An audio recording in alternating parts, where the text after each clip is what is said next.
The Toyota Rush is a compact SUV that's designed to be practical on the road. One thing that makes this car unique is that it has a rugged ladder frame chassis instead of a monocoque body. I can't see a direct competitor for it. However, it's pitted against the likes of the Mitsubishi Expander and the Honda BR-V. In this episode, I've put the Toyota Rush to a proper review. But here's what I can tell. Although it's capable enough to reach higher speeds, I find it more suited for city driving. And if you want to know how I came to this conclusion, keep watching the video. But before that, I'd like to thank Ryan Autodeal for allowing me to take this car for a spin. And if you guys are looking to buy a high-quality used car, Ryan Autodeal is the place to be. This Toyota Rush GRS is available at their dealership. And if you want to get a good price, simply use our code AUTOTUNE MEDIA so they'll know that you watched the video. I'll leave their details in the description below. Let's get started.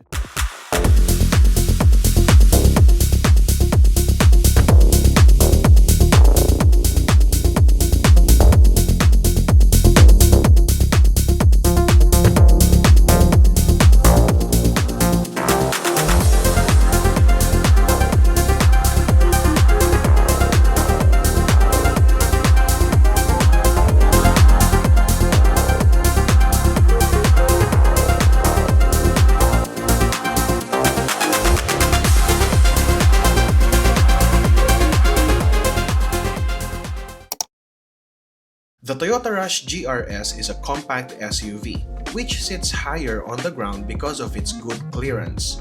Looking at it from the front, its outdated design becomes apparent, especially when you look at its headlights. But even though it has a small body frame, it retains a muscular stance, perhaps because of its good ground clearance and its defined body lines. I also like looking at the Toyota Rush from the side, especially in this dark color and its two-tone wheels. We're now looking at the exterior of this 2023 Toyota Rush GRS, and when you first look at it, for me personally, I like how this car looks. It looks very simple. There's enough poggy factor to it, but not too ostentatious or not too attention-grabbing. To some people, the Toyota Rush might look a bit outdated. Well, to some extent, it could be true because when you look closer to it, it comes with halogen headlights, whereas the trend right now is LED projector headlights and perhaps a daytime running light. And even though this one is a GRS trim or a top spec variant for the Toyota Rush, it has none of those things. Well, this one being a GRS trim, it has these additional plastic garnishes here for its bumper lip at the front. It has this, I don't know if this is a metallic gray. It kind of looks magenta to me, but it adds a nice accent to the overall color of the car. And when you move to its side, I think this is the angle of the Toyota Rush, which I like most because it has a very streamlined shape. It sits higher on the ground, but when you look at the proportion of its body lines, especially the distance from the hood to its roof, I find it streamlined, as I mentioned. It doesn't look so tall, and instead it still looks kind of like a taller sedan or a larger hatchback. It doesn't look too utilitarian, but it's handsome. And of course, it being a GR variant, you have your GR badging here at the side. And of course, you have your side skirt and a matte plastic for its wheel well. And by the way, this car comes with the 17-inch wheels, and wrapped around those wheels are 215/60 R17 highway terrain tires. Only the front wheels of the Toyota Rush come with disc brakes, and the rear wheels of the Toyota Rush come with drum brakes. Moving to the rear, you'll see how narrow the Toyota Rush is. It's not a wide car, but you know, when you're sitting inside, given that this car is a 7-seater, it's not actually too cramped. I cannot also say that it's spacious in there because after all, the overall dimension of this car is actually a compact SUV, and for that, it has a narrower stance. Complementing its headlight and carrying the design of the headlight are these taillights, and as you can see, these come with halogen bulbs as well. Below the taillights, you have your GR Sport badge, and over at this side, you have your Rush badge. When you look at its rear bumper, you have two sensors here for when you're reversing. And of course, you have a GR Sport bumper lip at the rear as well. And when you look closer at the Toyota Rush, you'll see that it actually sits higher. It has good ground clearance. And I think that this is the only car nowadays that is offered in this segment with a ladder frame chassis. And I think that also adds to the ground clearance of the car. You know, one of the things why ladder frame chassis are mainly used in pickup trucks and mid-size SUVs such as the Fortuner, the Montero, and for pickups you have your Triton, your Ranger, your Hiluxes, is because those cars are designed to carry more weight, especially pickup trucks. One of the issues ladder frame chassis have is that they don't ride so well, but later on we'll see how this car drives. And now let's move inside the Toyota Rush to see what its interior looks like. Toyota is notorious for skimping on interior features in their cars. And the Toyota Rush is not safe from that. But that doesn't mean that the Rush is a cheap car. They made an attempt to elevate the interior, courtesy of these cream-colored plastic trims. Aside from that, it screams practicality. Am I bothered by this? Honestly, no. I like simpler features in cars, and the Toyota Rush has that. And when you open the doors of this Toyota Rush, you'll see that its door panels have these two-tone color scheme. So you have your dark plastic trim here, also dark here, and you have a dark soft material here as well. It's a fabric. And in here you have a plastic trim as well, which is, I think this is cream colored. And you can see this cream colored trim here at the dashboard, and also on all its doors. It looks like a leather trim, but it's actually plastic. Looking at the driver's seat, it has manual adjustment. So this is my seating position when I'm driving the Toyota Rush. And for your reference, I am 5'9". And when you look at the second row seat, you still have plenty of space in it. This is my seating position. And as you can see, I still have quite a lot of legroom here. And so for taller passengers, they can still sit comfortably here. And what I noticed inside the Toyota Rush, specifically in the second row seat, is that it kind of reminds me of the second row seats of the Fortuner. I don't know if you can see, but I am elevated, and the second row seats are higher than the first row seats. The second row seats of the Fortuner are actually like this. And now let's go back to the driver's seat to explore the not so many features that it has. So now we're at the driver's seat of the Toyota Rush, and there's not so many features in here. In the driver's seat, it has a soft, I think this is polyurethane material in it. It's a bit slippery, but it has ample grip, and the steering wheel has this faux aluminum plastic garnishes at the side and at the bottom. You have your horn here, and on the left side you have your mode button. And when you look closer, the driver dashboard, this one is pretty simple as well, in similar Toyota fashion. So you have your tachometer at the left and your speedometer at the right, and at the center there is a very small LCD panel to show more details such as the odometer, the fuel gauge, and the driving mode. And now it shows P because we're in park. Zooming out into the dashboard, you have this utilitarian dashboard. There are no soft touch material here, but one thing that I love about the Toyota Rush is that it has an aircon vent here. There's another aircon vent on the driver's side. It's a circular aircon vent. You have to push it here to open, and you can rotate it to adjust it to your preferred position. There are aircon vents here as well, and of course on the side of the passenger. I forgot to mention a while ago that there are aircon vents here as well for your rear passengers. And here's the center console of the Toyota Rush. So this one is no longer its stock center console. It has been upgraded to have Apple CarPlay, wireless Apple CarPlay, and more features than its stock head unit. Below that, you have aircon controls, very easy to understand. So you have your fan speed, your thermostat, to open or close the recirculate function, to open or close the air conditioning, the automatic function, and to turn off the air conditioning at once. When you look at it, here's the transmission lever of the Toyota Rush. It comes with a gated transmission lever, and so you simply have to push it like so, and there's no button to push anywhere here. It's very easy to use actually. If you look closer, you can see that it has several drive modes, although this car only comes with 4 speeds, and for that you might think that it will have difficulty climbing up steep hills, but actually it has some drive modes here that could make driving easier. So right now, when you push it from park all the way here at this spot, it's now in drive mode, but when you push it to the left, it is now in 3. So that means the car will only shift up to the 3rd gear, and when you're attacking a very steep hill, you can push it downwards to 2, and that means the car will only shift up to the 2nd gear. And when you put it at its low range, it means that the car will only stay in the 1st gear. Very easy to understand, and I hope more drivers could really maximize these functions of the cars instead of, simply just staying in drive mode and thinking that the car has difficulty climbing uphill. But I digress. Above the transmission, you have your center space here to put your wallet, but larger smartphones such as this one won't fit inside. Perhaps this way, but then it protrudes slightly to the transmission. But smaller phones will fit perfectly here.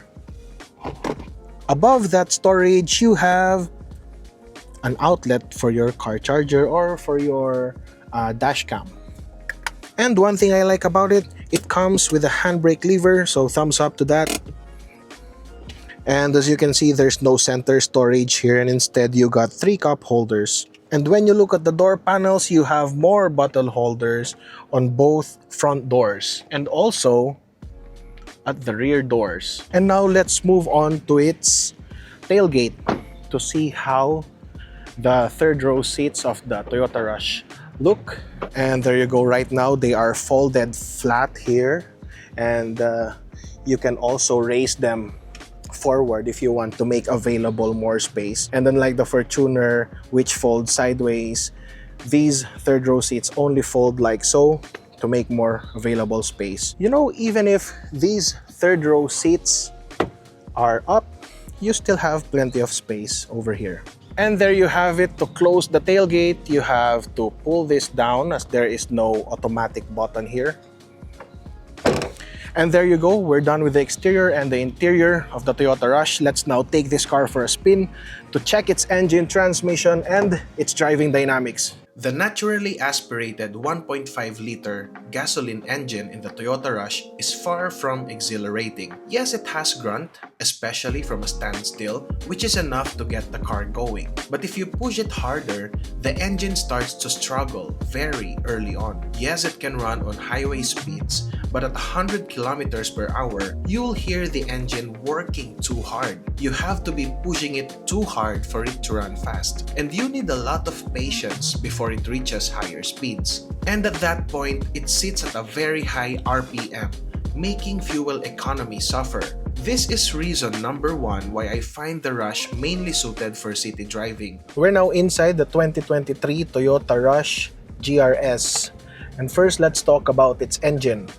So this car has a 1.5-liter naturally aspirated engine. And upon testing the Toyota Rush during rush hour right now in Angeles City, Pampanga, I noticed that the engine is very eager to accelerate whenever you press the gas pedal. And since it's a naturally aspirated engine, the torque of this car is made available at the lower range of the power band of the car. Yeah, as I mentioned, the engine is very willing, very eager to accelerate, and I think it's tuned to be that way. And later on, as we talk about the transmission, I think I can justify why this car is mainly designed to be used as a primary car for city driving and not for long distance driving, because of how the transmission is tuned, also combined with how the engine is tuned. And so since this is a naturally aspirated gasoline engine, you cannot expect a surge in power in the car when you press the gas pedal, because whatever it gives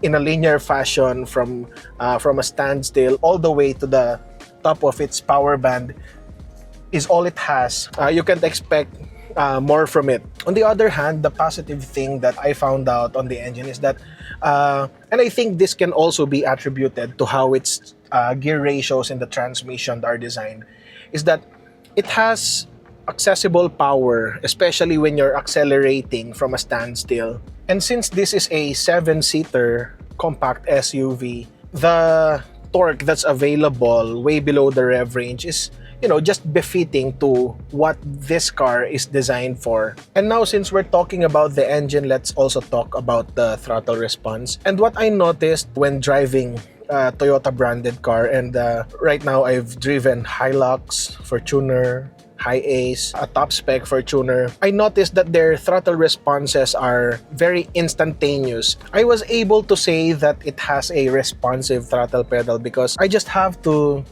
touch the throttle pedal very slightly, and you can feel the car responding to your input. But that's not to say that the power delivery or the engine's response to your input is abrupt. You can still modulate the power delivery in this car. And so the throttle pedal is responsive, yet still very easy to understand and to control. The last thing that I noticed about the engine is that, well, as I mentioned a while ago, is that power delivery comes very early. But as soon as it reaches about like 3,000 RPM, the engine starts to gasp for air. At that point, you will feel the car losing power, losing momentum, especially when it's in the 4th gear. And so that's also the reason why, upon trying this car, I figured that this car, or the Toyota Rush, may be designed to be driven inside cities under heavy traffic. When you look at it that way, you will see that the engine is very properly designed, because in the city, you won't need high-speed driving, right? Instead, you need good acceleration for you to zip in and out of lanes. And so when you're purchasing a Toyota Rush to be driven inside the city, this car just makes sense for that specific purpose. But if you intend to go on long distance travels using the Toyota Rush, I think that's where its fuel economy will start to suffer, because primarily this car only comes with 4 gears. It starts to gasp for air, or the engine starts to struggle as soon as it reaches about 4,000 RPM, even if it's a gasoline engine. And so when you're driving on long distances, especially when you're in highway, you will be tempted to press the gas pedal with the expectation of the car responding with a positive gain in speed, right? But on this car, it easily tops out. The second reason why the Toyota Rush is mainly a city car is because of its 4-speed transmission. It's evident that this transmission is geared for low-speed responsiveness and instantaneous acceleration. As such, you'll find the Rush very capable of accelerating from a standstill. But that pull doesn't last long, as the first gear is very short and the second and third gears are a bit tall. When it reaches 4th gear, you won't feel the engine pulling anymore, unless you floor the throttle.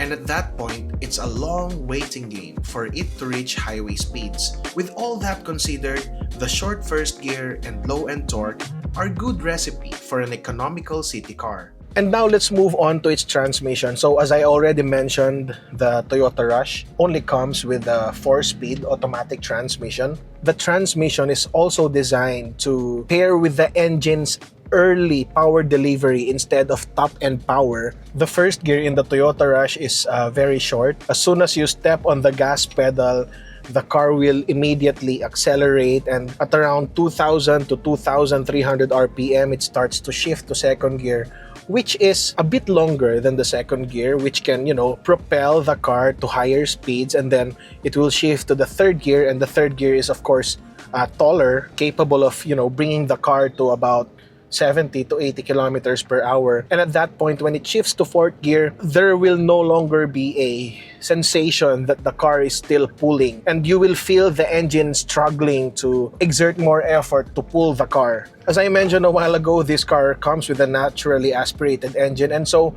when the car starts to struggle, giving more input on the throttle pedal will be in vain because there's no longer any power to expect from it. And when you consider all those factors, especially in the engine and transmission, you can stitch the pieces together and conclude that this car is actually a city car. And so, as I also mentioned a while ago, when you look at the Toyota Rush as a primary means of transport within the city, it makes perfect sense, because in the city you need a zippy car to maximize the available time in between stoplights. From 0 to 60, the Toyota Rush can be very lively to drive, and of course, with its throttle response, that also contributes to the liveliness of the car. But once you climb about 80 kilometers per hour, power delivery starts to taper off, and it will struggle to reach even 100 kilometers per hour. And so at that point, the engine will start to struggle, and with the expectation of gaining more speed, you feed it more gas. But because that's where the capability of the engine and the transmission is, you're just wasting fuel when you're doing it. The Rush has ample braking, enough for its size and some people inside. The handling is quite impressive as it responds from small inputs from the steering wheel. And you know what surprised me? Its suspension. Considering that it has smaller tires, narrow body, and it sits on a ladder frame chassis, I expected the ride to be somewhat jittery and far from planted. But I was wrong. It isn't exceptional, but the ride has enough comfort to make it likable. It felt planted on the ground while I was driving it, and even though there is body roll when I turn the steering wheel, it's very easy to manage. The Toyota Rush isn't a big car, it's a compact SUV, and even though it has a ladder frame chassis and it sits higher on the ground, it's a light vehicle when comparing it to other vehicles available in the market. And for me, the braking response of the Toyota Rush is more than enough for the car. Of course, the braking response will be different when you're driving the Toyota Rush with 6 passengers in it. But most of the time you're gonna be driving the Toyota Rush probably on your own. In that specific scenario, the braking power is more than enough. So the handling of the Toyota Rush, I find ample for the car. It has a tight turning radius, which I like, making it easily maneuverable when you're driving it inside the city or inside parking lots. When you turn the steering wheel to any direction, the car responds immediately.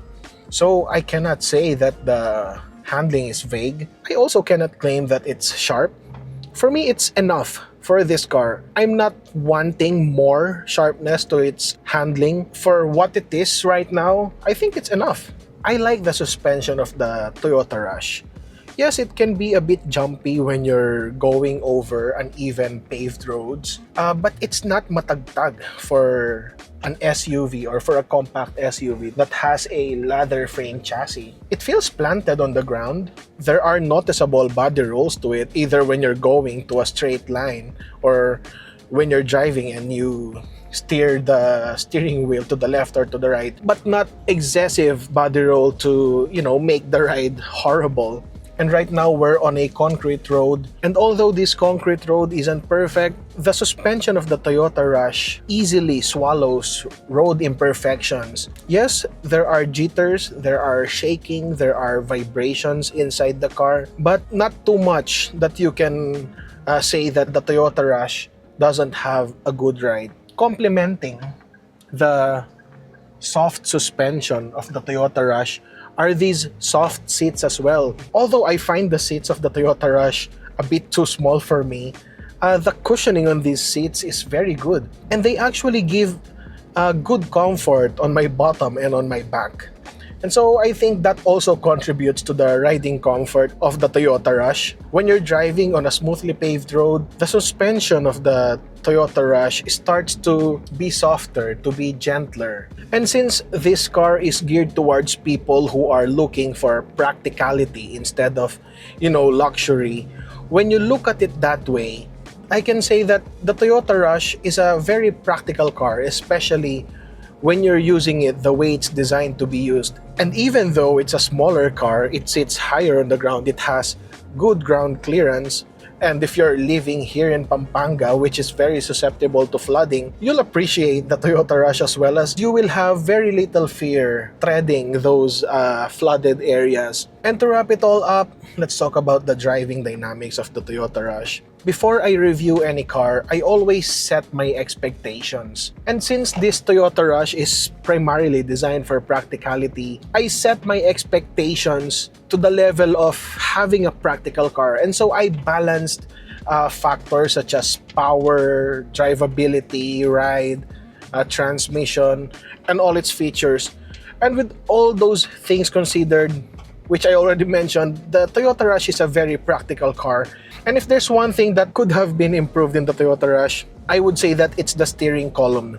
The steering column of this Toyota Rush is adjustable only vertically. And so I cannot really find a good position when driving it. I don't know if you can see it. You can see that my hands are pretty stretched out while I'm driving this because this is my comfortable driving position, especially with the length of my legs. And since the steering wheel cannot be moved closer to me, I have to stretch farther like this. But aside from that, I cannot see anything to complain about the Toyota Rush. I would love to have one of these as a city driving car, as a car that I bring to the market or to the mall, or for those fast errands going to near places. I find the Toyota Rush practical in city driving and impractical in high-speed or long-distance travel. And that's mainly because of its engine-transmission combination. The engine is eager and the transmission supports it, but the power easily tapers down earlier than you would expect. Although it has tiny seats, I find them comfortable, and the lackluster interior somehow suits my taste. Outdated as it may seem, the Toyota Rush looks fine to me. And for people with similar taste as mine, it's very easy to like the Toyota Rush, especially when you take the time to understand the car. I mean, do you know the feeling of liking something for no reason? That's what I felt in the Toyota Rush. Yes, I have numerous complaints about it, and I know that there are far more advanced options at this segment. But at the end of the day, I like it, and I don't know why. This has been Enzo from AUTOTUNE. Till next time.